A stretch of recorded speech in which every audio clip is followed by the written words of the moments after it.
Si tu sais pas comment créer une page de vente qui convertira tes prospects en clients, alors reste jusqu'à la fin parce que cette vidéo est faite pour toi et je te montre tout le cheminement. Avant qu'on démarre, j'aimerais quand même me présenter parce que c'est la première vidéo de ma chaîne et du coup tu ne me connais probablement pas. Je m'appelle Laurine, ou plutôt connue sous le nom de la Meuf en Rouge, notamment sur LinkedIn. Je te laisse le lien en barre d'infos pour que tu puisses m'y retrouver si jamais tu as envie de voir mon travail. Je suis copywriter et ghostwriter. Très rapidement, copywriter, c'est l'art de vendre avec les mots, donc c'est exactement ce qu'on va faire dans cette vidéo. Et ghostwriter, c'est le fait d'écrire les posts LinkedIn des dirigeants. Alors, oui, il y a des gens qui paient pour ça parce que ça fait partie aussi de la communication et il y a une façon de faire les choses. Voilà, c'est pas des mots qui sont posés au hasard sur le papier, c'est vraiment défini pour leur cible et ça leur amène beaucoup de trafic et beaucoup de leads. Donc c'est vraiment le cœur de mon métier. Aujourd'hui, je vais te montrer comment écrire une page de vente qui va générer plusieurs milliers d'euros. Alors pour cet exemple, j'ai pris un exemple concret qui est le mien, donc ma page de vente qui a généré plus de 7400 € en un seul mois. Et pour la petite histoire, c'était mon tout premier produit et je l'ai sorti seulement 2 mois après avoir mis les pieds dans l'entrepreneuriat, donc pour te montrer que tout est possible et qu'avec les bons mots et la bonne méthode, on peut faire de super choses. Ok, maintenant passons à la construction de la page de vente. Le copywriting, qu'est-ce que c'est et à quoi ça sert? C'est une question hyper légitime que tu peux te poser, du coup je vais t'y répondre en vraiment 20 secondes pour qu'on puisse passer dans le vif du sujet très rapidement. Le copywriting, c'est vraiment l'art de vendre avec les mots. On va utiliser plusieurs biais cognitifs et des émotions, faire passer des émotions pour pouvoir vendre quelque chose à la bonne personne au bon moment. L'enjeu ici, c'est de creuser notre avatar client en profondeur pour pouvoir lui proposer le meilleur produit qui répond vraiment à son besoin. Étape 1, l'avatar client. C'est hyper important de connaître son avatar client et je vais t'expliquer pourquoi. En réalité, ton avatar client, c'est la personne à qui tu t'adresses, c'est ton client idéal. Si tu ne sais pas à qui tu t'adresses, tu vas pas pouvoir utiliser les bons mots, lui mettre les bons problèmes en face et du coup, tu vas juste perdre ton temps parce que ta page de vente ne convertira pas puisqu'elle ne sera pas du tout adaptée à la personne à qui tu t'adresses. Quand on écrit une page de vente, on écrit pour une seule personne. Même si ton produit répond aux besoins de plusieurs personnes, et je vais te montrer un exemple tout de suite pour que tu puisses comprendre. Prends le cas de Marine et de Didier. Marine a 30 ans, Didier en a 55, et ils ont tous les deux besoin d'1 heure de coaching par semaine avec toi. Pour Marine, tu mettras en avant le fait qu'elle sera plus tonique, qu'elle aura des fesses plus rebondies par exemple, et qu'elle pourra rentrer dans son maillot et avoir moins de cellulite avant cet été. Par contre, pour Didier, tu vas mettre en avant le fait que ça va lui soulager le dos, qu'il va pouvoir jouer avec ses petits-enfants parce qu'il sera plus en forme. Pourtant, ici, tu vends la même heure de coaching à 2 personnes différentes. Et donc c'est pour ça que si jamais tu veux leur vendre ce même produit, il va falloir faire 2 pages de vente séparées. Parce que si tu parles à tout le monde en une seule page de vente, personne ne se reconnaîtra et personne n'achètera ton produit. Ton avatar client, tu dois vraiment le connaître sur le bout des doigts. Donc si ça t'intéresse, je peux te faire une vidéo là-dessus, t'as juste à me le dire en commentaire. Étape 2, le titre ou l'accroche. C'est la première chose que ton lecteur lit, donc tu n'as pas le droit à l'erreur sur ça. Le but de ton accroche, c'est de donner envie à ton acheteur, à ton potentiel futur acheteur. Ce qui est bien, c'est que tu peux mettre une promesse de temps, comme ça tu le fais se projeter, et il se dit « Ok, je vais avoir ça pour tant de temps, et je vais te donner forcément des exemples pour que tu puisses voir un peu ce que ça donne. » Tu peux utiliser des promesses de temps comme par exemple en seulement 4 semaines, en à peine 30 jours, en seulement 1 heure par jour, pendant une semaine, en seulement 1 heure par semaine pendant un mois. Voilà, il y a plein de possibilités. Comme ça, tu projettes ton futur client et il sait ce qu'il aura dans combien de temps. Rappelle-toi qu'avec l'accroche, tu as 10 secondes pour retenir l'attention de ton prospect. Donc si tu ne les fais pas dans les 10 premières secondes, il va passer à autre chose et il ne lira pas ta page de vente. Par exemple, la promesse de ma page de vente, c'est 4 semaines pour faire exploser ta visibilité et attirer tes clients sans prospecter.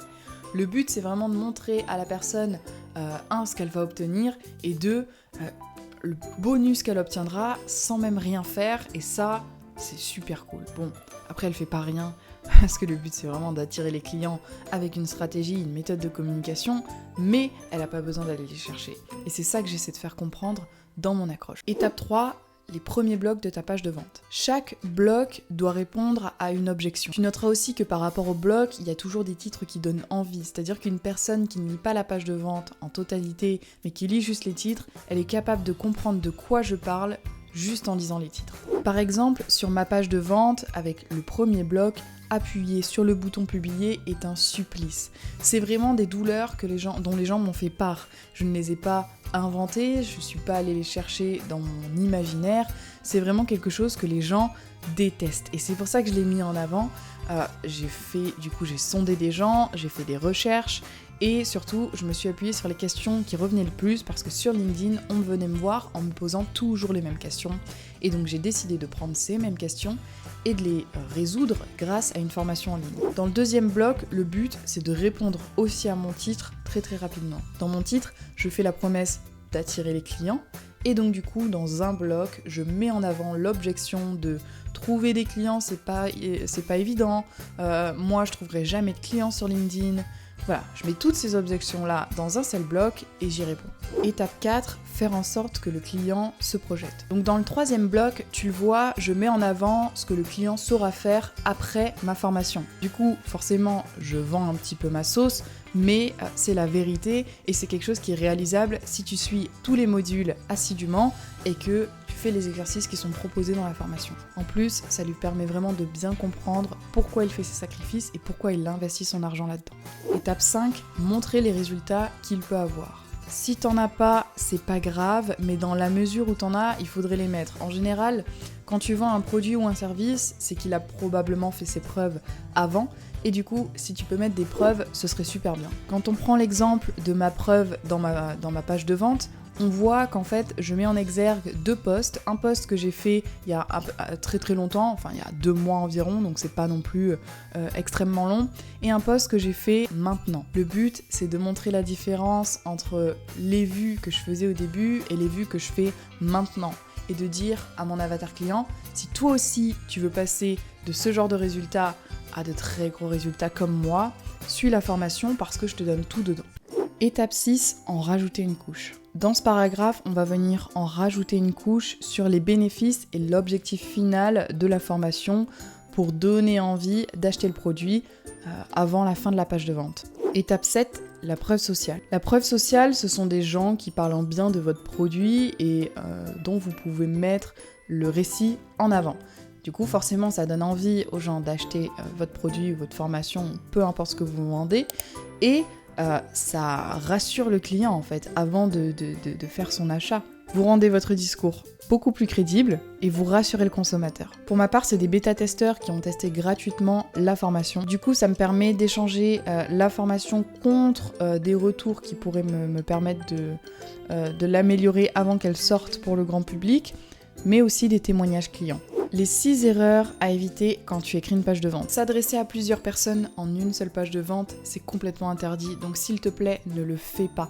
Parle à une seule personne, je t'ai expliqué pourquoi en début de vidéo, mais c'est vraiment l'erreur basique que tout le monde fait. Les gens pensent que leur client, c'est tout le monde, alors que ce n'est absolument pas tout le monde, et du coup, dans leur page de vente, ils s'adressent à tout le monde.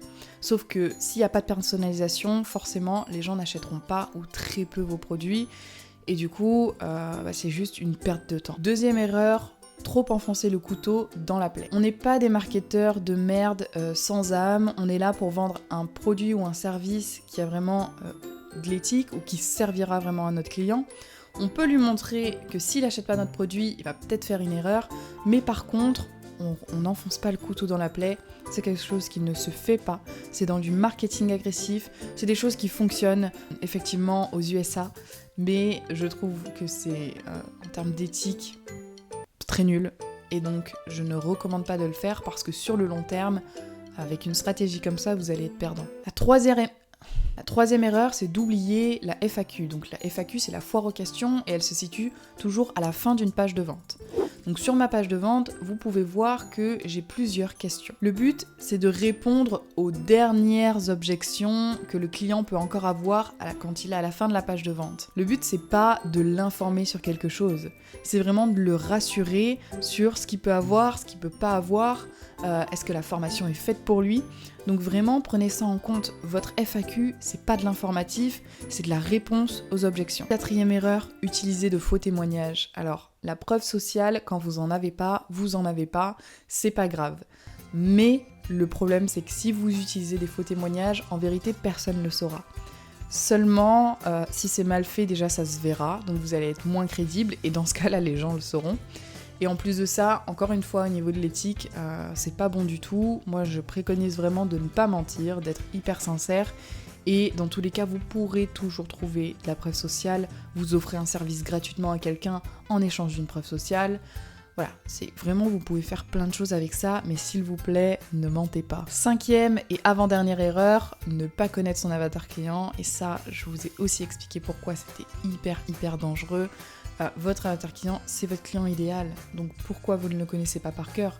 Vous devez le connaître comme votre pote, votre meilleur collègue. Voilà, donc ça doit être vraiment limite un ami pour vous, quelqu'un qui n'a pas de secret pour vous.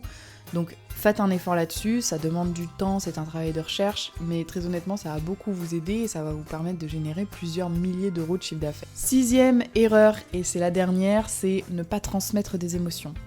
Quand vous parlez à quelqu'un sur une page de vente, vous n'êtes pas un robot, vous êtes un humain qui parle à un humain.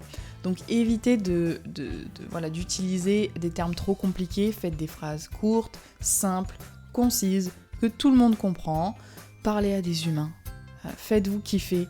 Si votre branding c'est être un peu drôle, etc., utilisez-le dans votre page de vente, c'est ça qui vous caractérise et c'est ok. C'est pas parce qu'on a un peu gaulerie qu'on n'a pas le droit de vendre ces produits ou que ces produits ce sera de la merde. Faites quelque chose qui apporte de la valeur ajoutée à votre client et surtout transmettez des émotions quoi. C'est la raison numéro 1 de pratiquement tous les achats, surtout les achats compulsifs. Si vous transmettez pas d'émotions, vous coupez 80% des ventes et du coup j'ai pas besoin de vous faire un calcul, vous savez le faire tout seul. Donc cette vidéo touche à sa fin, j'espère qu'elle t'a aidé. Je te laisse le lien de ma page de vente dans la description, comme ça si tu veux t'en inspirer, si tu veux regarder, analyser, n'hésite pas à le faire. Comme c'est ma toute première vidéo, un like, un commentaire ou un sub sont les bienvenus, ça me ferait hyper plaisir.